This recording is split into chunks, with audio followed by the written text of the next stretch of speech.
He's worth over $11 billion. He's created game-changing businesses like PayPal, Tesla Motors, and SpaceX. He's the closest thing we have to real-life Iron Man. He's Elon Musk, and here are his 10 rules for success. That third failure in a row, did you think, I need to pack this in? Never. Why not? I don't ever give up. I'd have to be dead or completely incapacitated. Really liking what you do, whatever area that you get into, given that even if you're the best, there's always a chance of failure. So I think it's important that you really like whatever you're doing. If you don't like it, life is too short. If you like what you're doing, you think about it even when you're not working. I mean, it's something that your mind is drawn to, and if you don't like it, you just really can't make it work, I think. So many people try to talk me out of starting a rocket company. It was crazy. One good friend of mine collected a whole series of videos of rockets blowing up and made me watch those. He just didn't want me to lose all my money. We're doing these things that seem unlikely to succeed, and we've been fortunate, and at least thus far they have succeeded. Now is the time to take risk. You don't have kids. As you get older, your obligations increase. So and once you have a family, you start taking risk not just for yourself, but for your family as well. It gets much harder to do things that might not work out. So now is the time to do that before you have those obligations. So I would encourage you to take risks now. Do something bold. You won't regret it. How did you figure you were going to start a car company and be successful at it? Well, I didn't really think Tesla would be successful. I thought we would most likely fail.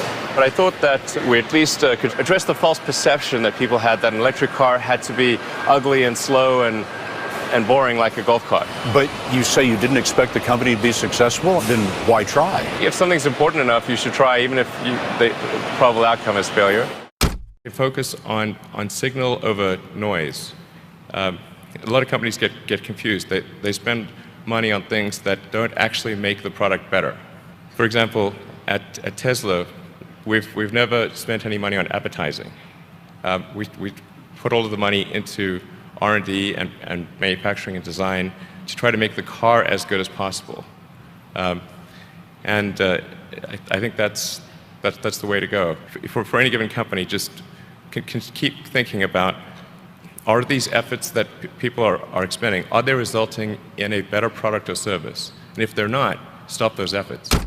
When I interview someone to work at the companies, would be to ask them to tell me about the problems that they worked on and how they solved them.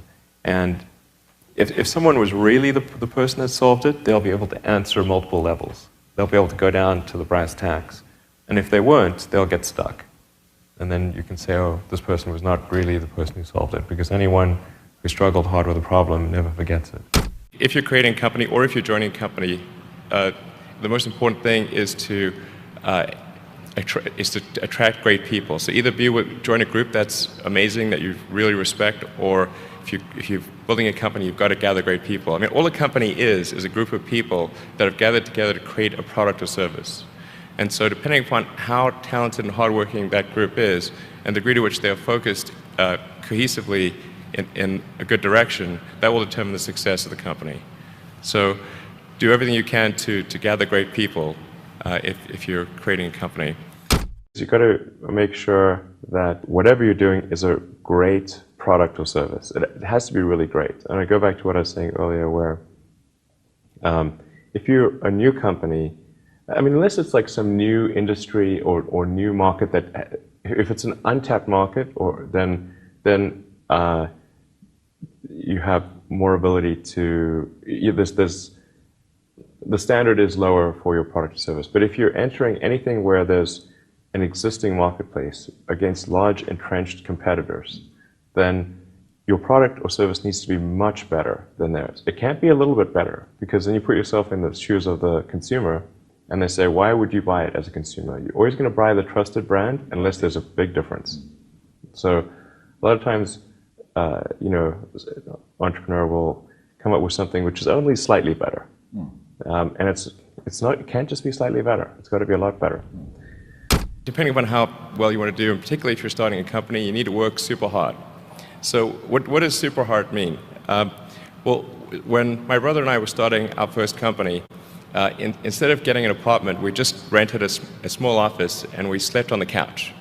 And we showered at the YMCA, and we're so hot up we had one computer, so the website was up during the day, and I was coding at night, 7 days a week, all the time. And I sort of briefly had a girlfriend in that period, and in order to be with me, she had to sleep in the office. So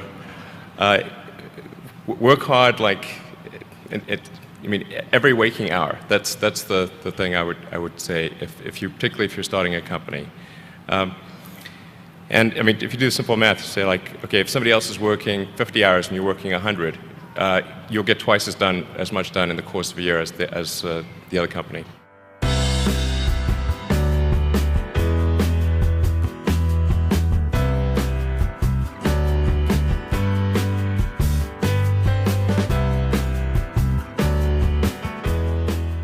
Thank you guys so much for watching. I'd love to hear what you think about Elon Musk as an entrepreneur in the comments below. If you want me to make a compilation video of another entrepreneur, leave a comment and let me know who you want me to make that video about. And don't forget to subscribe to the channel and the newsletter. Believe. Thank you guys so much for watching. I'll see you soon.